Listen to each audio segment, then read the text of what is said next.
السلام علیکم ناظرین، آپ دیکھ رہے ہیں واسع ٹی وی۔ آج ہم بات کرنے والے ہیں دنیا کے قدیم ترین مجسمے یعنی زیوس کے مجسمے کے بارے میں۔ ناظرین، یہ زیوس کا مجسمہ 7 عجائبات عالم میں سے ایک عجوبہ ہے۔ ناظرین، زیوس کا مجسمہ 435 قبل مسیح میں ایک مندر کے اوپر تعمیر کیا گیا تھا اور اس کی بلندی 40 فٹ یعنی 12 میٹر رکھی گئی تھی۔ یہ مجسمہ اولمپیا میں واقع ہے۔ اس مجسمہ کی تیاری میں ہاتھی کے دانت اور سونے کی تختیاں اور قیمتی پتھر بھی استعمال کیے گئے تھے۔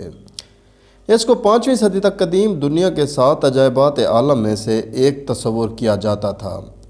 5ویں صدی میں یہ نابود ہو گیا تھا۔ ناظرین، زیوس یونانی دیو مالائی دیوتاؤں میں سب سے عظیم دیوتا تھا۔ اساطیر میں اسے دیوتاؤں کا بادشاہ تصور کیا جاتا تھا اور یہ بھی تصور کیا جاتا تھا کہ یہ یونانی دیوتاؤں میں سب سے طاقتور اور کوہ اولمپس کا حاکم ہے۔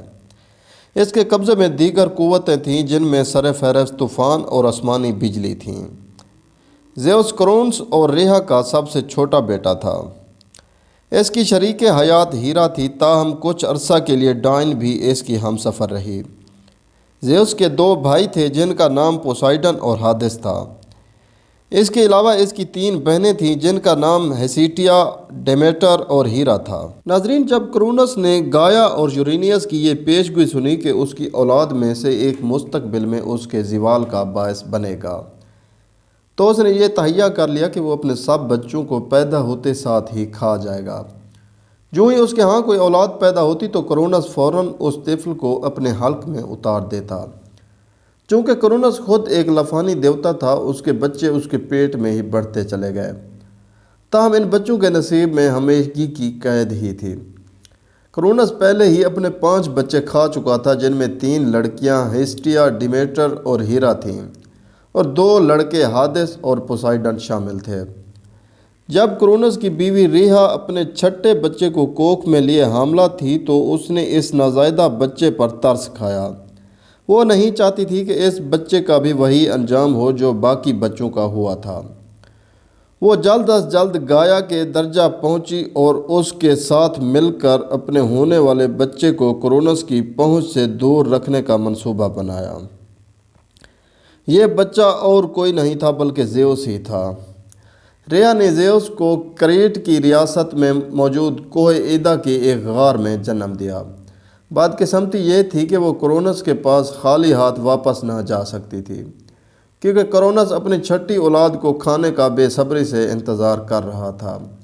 بیچ راستے میں ریہا نے ایک پتھر اٹھایا اور اس کو کپڑے میں لپیٹ کر کرونس کو یوں پیش کیا کہ جیسے وہ اس کی نو مولود اولاد ہو۔ ناظرین، اس نے نہ ہی کچھ دیکھا اور نہ ہی کچھ جانچا، بلکہ پتھر کو بچہ سمجھ کر نگل گیا۔ نہ صرف زیوس کی جان بچ گئی بلکہ آئندہ کی پیشین گوئی بھی ناگزیر ہوتی چلی گئی۔ ناظرین، ڈوڈونا کی کاہن گاہ زیوس کے ایک ایسے مخصوص مسلک کی پیروی کرتی تھی جس میں زیوس کی شریک حیات ہیرا کو نہیں بلکہ ڈائن کو سمجھا جاتا تھا۔ اس کاہن گاہ کی بنیاد تقریباً 750 قبل مسیح کے لگ بھگ ایک شاہ بلوط کے گرد و نواح میں رکھی گئی تھی۔ شروعات میں یہاں پر رہائش پذیر کاہن صرف مرد ہی تھے، جو ننگے پاؤں بلوط کے پتوں کو رونتے ہوئے غیب دانی اور پیشون گوئیاں بھی کیا کرتے تھے۔ البتہ ہیرو دوت نے جب ڈوڈونا کے متعلق لکھا تو بتایا کہ وہاں کوئی مرد کاہن نہ دکھتا تھا، بلکہ ان کی جگہ تب زنانہ کاہنائیں ہی کاہن گاہ کی دیکھ بھال کیا کرتی تھیں۔ ناظرین، آج کی ویڈیو بس یہیں تک تھی۔ ہم آپ کے لیے اس طرح کے انفارمیٹیو ویڈیوز لاتے رہتے ہیں۔ اگر آپ نے ابھی تک ہمارا چینل سبسکرائب نہیں کیا تو چینل کو سبسکرائب کریں، ویڈیو کو لائک اور شیئر کریں۔